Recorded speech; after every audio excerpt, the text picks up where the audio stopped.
জিন্দেগীর সব গুনাহগুলো মাফ করে দিব। দান করলেও ডবল, আল্লাহকে ডাকলেও ডবল। আল্লাহু আকবার বলেন। ইয়া বাগিয়াল খায়রি আকবিল ওয়া ইয়া বাগিয়াশ শাররি আকসির। আরো কি করে আমার রব জানো, ওয়ালিল্লাহি মুতাকাউ মিনান নাস ওয়া লা যালিকা কুল্লু লাইলা। আল্লাহ পাক প্রতিরাত্রে অসংখ্য লোককে জাহান্নাম থেকে মুক্তি দিয়ে দেয়।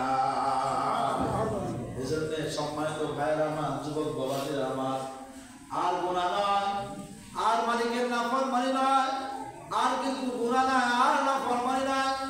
এই যে রজব চলে গেলেন, শাবান মাস পাইছি, আগের বছর আর এই তাকদীরে নসিবে জুটতে নাও পারে, এই কপালে নাও হইতে পারে, জিন্দেগীর শেষ শাবান রজবে হয়ে যেতে পারে। আজকে জীবিত আছি, গত বছর কত মানুষ এখানে ছিল, হঠাৎ করে মৌতের বিছানায় পড়ে গেছে, তো দুনিয়া জমিন থেকে বিদায় হয়ে চলে গেছে। তুমি আমার চলে যাবো গ্যারান্টি নাই। এজন্য আল্লাহ পাক আফসোস করে বলে, আবা হাসিবতুম আন্নামা খালাকনাকুম আবাসা। তুমি কি মনে করেছো তোমাকে আমি এমনি দুনিয়ায় পাঠাইছি? আবা হাসিবতুম আন্নামা খালাকনাকুম আবাসা। তুমি মনে করছো তোমাকে এমনি দুনিয়ায় পাঠাইছি? আল্লাহ বলে, না না, শোনো কেন পাঠাইছি। ওমা খালাকতুল জিন্না ওয়াল ইনসা ইল্লা লিয়াবুদুন। জিন আর মানুষ একমাত্র বানাইছি আমার ইবাদতের জন্য। জয় বলেন সুবহানাল্লাহ। তাফসীরে জালালাইনের মধ্যে লিখেছেন, লিয়াবুদুন আই লিয়ারিফুন। ওমা খালাকতুল জিন্না ওয়াল ইনসা ইল্লা লিয়াবুদুন আই লিয়ারিফুন। অবন্ত ইবাদত মানে আল্লাহকে চেনার জন্য। যে আল্লাহকে চেনছে সে আল্লাহর কুদরতে পায় সেজদা দেয়। যে আল্লাহরে চিনছে সে হারাম খায় না। যে আল্লাহরে চিনছে সে সুদ খায় না। যে আল্লাহরে চিনছে সে ঘুষ খায় না। যে আল্লাহরে চিনছে সে পরনিন্দা করে না। যে আল্লাহরে চিনছে সে আলেম ওলামার বিরুদ্ধে কথা বলে না। যে আল্লাহরে চিনছে সে কোরআনের বিরুদ্ধে কথা বলে না। যে আল্লাহরে চিনছে সে কখনো অন্যায় কাজ করতে পারে না, তার থেকে কোনো অন্যায় কাজ হয় না।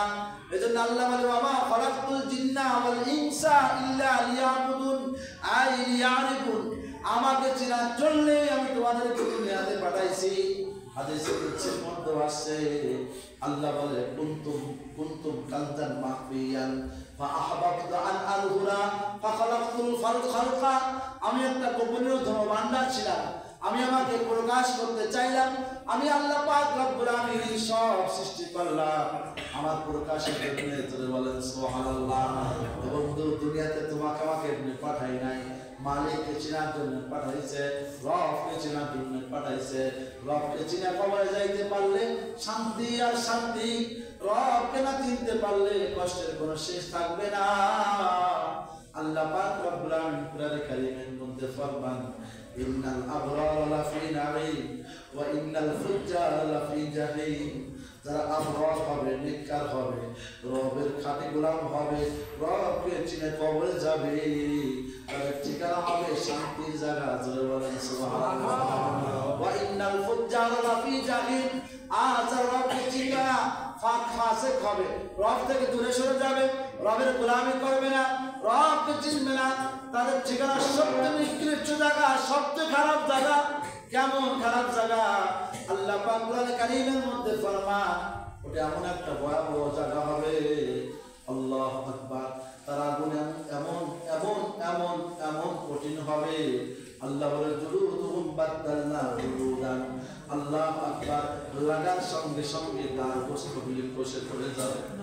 শুধু তাই না, আল্লাহ বলে, আত্তা তাত্তালিউ আলাল আফইদা। লাগবে তো পারাঙ্গুলের মধ্যে, থাকবে তো কলিজা, ফাটবে তো মাথা, লাগবে তো পার আঙ্গুলের মধ্যে। হাত্তা তাত্তালিউ আলাল আফইদা, লাগবে তো পার মধ্যে, ফাটবে তো কলিজা। এমন হিট, এমন তাপ। আল্লাহু আকবার। লাগবে তো পার মধ্যে, ফাটবে তো কলিজা। আল্লাহ বলে, কেমন ফি আমাতিন মুবাদ্দাদা। ওর মোটা আগুন হবে, ওটা জাহান্নামী গার উপরে দিয়ে দেওয়া হবে। কেমন মোটা হবে দোস্ত? আসমান জমিনের ফাঁকা 500 বছর ওরকম একটা মোটা হবে। ডাইনেও থাকবে, বামেও থাকবে, উপরেও থাকবে, নিচেও থাকবে। আল্লাহ বলে, জুলুদুহুম বাদদালনা জুলুদা।